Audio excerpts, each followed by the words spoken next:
यात्रीगण कृपया ध्यान दें, आपकी जिंदगी बहुत सस्ती है।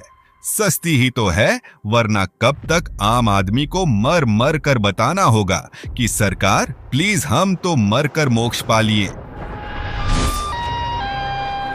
यात्रीगण कृपया ध्यान दें।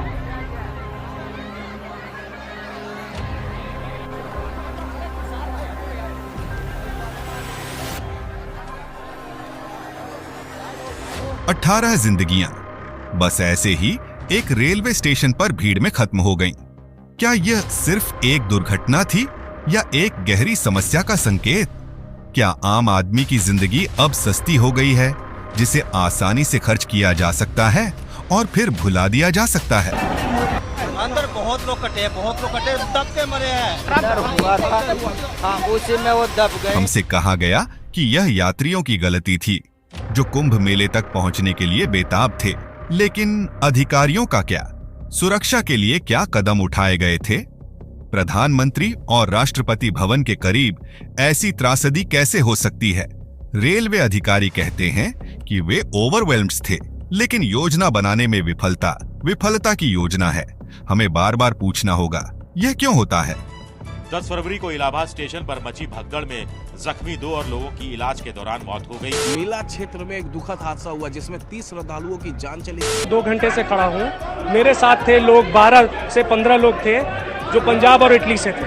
हम लोग आ रहे थे ओवरब्रिज से और अपोजिट साइड से इतना जाम था कि चल नहीं पा रहे थे। अपोजिट साइड से भी थे और इन्होंने ऊपर से लाठीचार्ज किया। 2003, 2010, 2013 हर बार वादे किए गए, बेहतर सुरक्षा उपायों का आश्वासन दिया गया, लेकिन हम फिर से यहाँ हैं। वही कहानी, अलग पात्र, वही दुखद अंत। 29 जनवरी को फिर से भगदड़ हुई और अधिक जिंदगियां खोई गईं। हमें कितनी बार पूछना होगा? लोगों ने विश्वास किया, उन्होंने सरकार पर भरोसा किया कि वे उनकी सुरक्षा करेंगे, लेकिन उन्हें क्या मिला? अव्यवस्था, लापरवाही और अंततः मौत। हर बार जनता ने सरकार पर भरोसा किया, लेकिन सुरक्षा की कमी के कारण फिर से हादसे हुए। रेलवे मंत्री हमें आश्वस्त करते हैं कि स्थिति नियंत्रण में है और उच्च स्तरीय जांच का आदेश दिया गया है, लेकिन इसका वास्तव में क्या मतलब है? कितने रेलवे अधिकारी जिम्मेदार होंगे? हम उसी भीड़ में आ रहे थे, इधर से पब्लिक भागी वापसी, तो वहाँ लोग गिर गए। गिरने की वजह से हादसा हुआ ये सब, और कोई वहाँ देखने वाला नहीं। इतनी भीड़ में कोई संभालने वाला नहीं था। कोई प्रशासन कुछ नहीं है, जो भेड़ बकरी की तरह मरा जा रहा है। कोई प्रशासन कोई नहीं है। लोग बहुत गंदा स्थिति है। रेलवे पुलिस की कोई सुरक्षा नहीं है।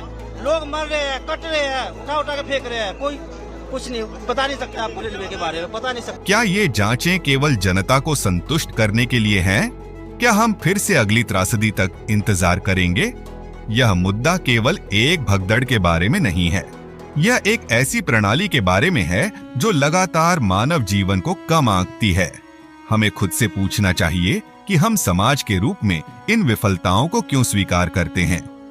अन्य देशों को देखें, जहां सार्वजनिक सुरक्षा प्राथमिकता होती है, जहां बुनियादी ढांचा ठीक से बनाए रखा जाता है। अब की बार यानी कि साल 2025 में महाकुंभ का जो आयोजन किया जा रहा है, उसमें कुल मिलाकर 75,000 करोड़ रुपए का खर्च जो है वो आया है। क्या यह संसाधनों की बात है या प्राथमिकताओं की?